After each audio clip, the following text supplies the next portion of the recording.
नमस्कार। सोचिए क्या हो जब भविष्य का कोई दिव्य अवतार आपको सपने में दर्शन दे, लेकिन हाथ में खिलौना पिस्तौल लिए हुए। आज हम एक भक्त के ऐसे ही एक बहुत ही अनोखे सपने के बारे में बात करने वाले हैं, जिसमें कल्कि भगवान का एक ऐसा रूप दिखा जिसकी किसी ने कल्पना भी नहीं की होगी। सपने की शुरुआत ही इन शब्दों से होती है, देखो, ये कल्कि भगवान है।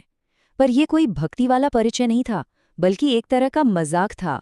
और बस यहीं से, इसी रहस्य और अजीब से माहौल से हमारी आज की कहानी शुरू होती है। तो ये अनुभव है भारत के आंध्र प्रदेश विजयवाड़ा के रहने वाले सतीश रवुनरी का। वो मानते हैं कि ये सपना कोई आम सपना नहीं था, बल्कि श्री कल्कि भगवान का सीधा आशीर्वाद था, जो उन्हें एक गहरी आध्यात्मिक साधना के दौरान मिला। इस सपने की नींव थी सतीश की साधना। वो करीब 2 महीने से त्रिसंध्या का अभ्यास कर रहे थे। ये एक आध्यात्मिक प्रैक्टिस है जो दिन में 3 बार की जाती है, सुबह, दोपहर और शाम को। और ऐसा माना जाता है कि इसी साधना ने इस असाधारण अनुभव के दरवाजे खोले। तो चलिए अब सीधे उस सपने में चलते हैं। शुरुआत होती है एक बुलावे से। सतीश को एक घर में बुलाया जाता है और कहा जाता है कि वहां कल्कि भगवान ने जन्म लिया है। उम्मीदें तो बहुत थीं, लेकिन वहां जो देखने को मिला वो किसी ने सोचा भी नहीं होगा। घर पहुंचने पर सतीश ने देखा कि एक पालने में एक छोटा सा बच्चा है, लेकिन माहौल भक्ति वाला बिल्कुल नहीं था। जिन लोगों ने उन्हें बुलाया था वो हंस रहे थे, मजाक उड़ा रहे थे, मानो कह रहे हो, क्या तुम्हें सच में लगता है कि ये छोटा सा बच्चा भगवान है? विश्वास और मजाक के बीच एक अजीब सी टक्कर थी ये। तो ऐसे अजीब माहौल में सतीश ने वही सवाल पूछा जो शायद कोई भी पूछता। हम सबने देवी देवताओं को उनके दिव्य अस्त्र शस्त्रों के साथ देखा है। तो सवाल था, अगर ये दिव्य अवतार हैं तो फिर इनके हथियार कहाँ हैं? लेकिन जो जवाब मिला वो हैरान करने वाला था। सतीश तो शंख, चक्र और गदा जैसे शक्तिशाली हथियारों की उम्मीद कर रहे थे, पर घर के लोगों ने एक अलमारी खोलकर दिखाई, एक पिचकारी और एक खिलौना बंदूक। मतलब दिव्य शक्ति की जो पारंपरिक छवि है, ये तो उसका बिल्कुल उल्टा था। मेजबानों के मजाक के बावजूद सतीश को एक गहरी बात समझ आई। उन्हें एहसास हुआ कि सच्ची दिव्य शक्ति को किसी भौतिक हथियार की जरूरत नहीं होती। महाप्रभु तो अपनी पिचकारी से ही पानी की बौछार करके दुष्टों का नाश कर सकते हैं। शक्ति हथियार में नहीं, बल्कि उसे चलाने वाले की इच्छा में होती है। और अब सपने का माहौल बदलने वाला था। मजाक और उलझन की जगह अब एक सीधी और रहस्यमयी बातचीत होने वाली थी। वो शिशु अपना रूप बदलता है और एक नए तरीके से बात शुरू होती है। वो छोटा सा शिशु अब करीब 3 से 5 साल के एक सुंदर बालक में बदल चुका था।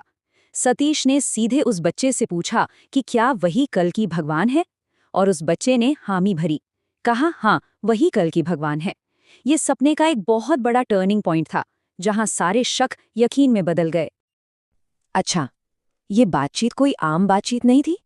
सतीश बताते हैं कि ये मन से मन का संवाद था, एक तरह की टेलीपैथी। मतलब आवाज से नहीं, बल्कि सीधे मन से मन में बात हो रही थी। फिर भी हर बात बिल्कुल साफ समझ आ रही थी।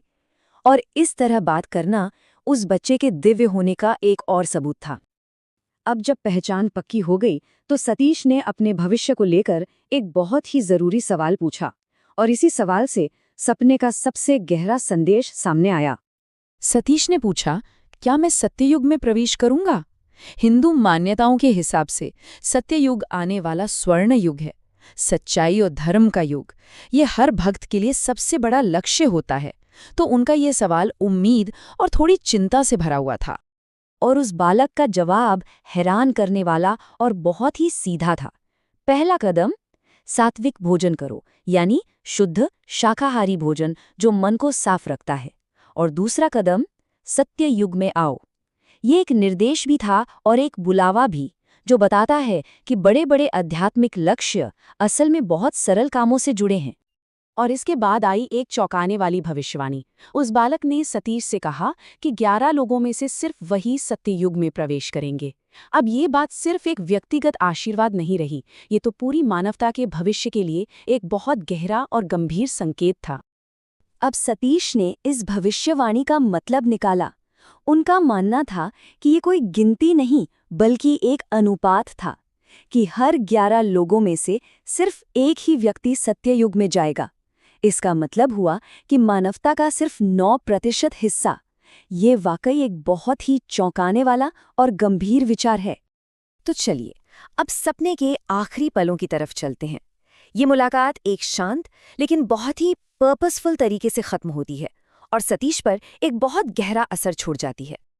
और अंत में एक बहुत ही मॉडर्न सा ट्विस्ट आता है। वो बालक एक व्हाइट बोर्ड पर कुछ लिखने में व्यस्त हो जाता है। वो बहुत प्यार से सतीश को जाने के लिए कहता है, जैसे ये बताना चाह रहा हो कि दिव्य काम अभी भी जारी है। सतीश प्रणाम करते हैं, चले जाते हैं और फिर उनकी नींद खुल जाती है। तो जब सतीश की नींद खुली, उनके मन में डर नहीं बल्कि एक अजीब सी खुशी और शांति थी। उन्हें यकीन हो गया कि उन्हें न सिर्फ कल्कि भगवान के दर्शन हुए बल्कि सत्ययुग में जाने का आशीर्वाद भी मिला है। ये एक ऐसा अनुभव था जिसने उनके दिल को खुशी से भर दिया। तो आखिर में ये पूरा अनुभव हमें एक सवाल के साथ छोड़ जाता है। ये एक ऐसे दिव्य दर्शन की कहानी है जो हमारी सारी उम्मीदों से बिल्कुल अलग है। ये बचकाना है, मॉडर्न है और बहुत ही पर्सनल है। तो क्या एक दिव्य अनुभव ऐसा भी हो सकता है? ये सवाल हमें विश्वास और भविष्यवाणी के बारे में दोबारा सोचने पर मजबूर करता है।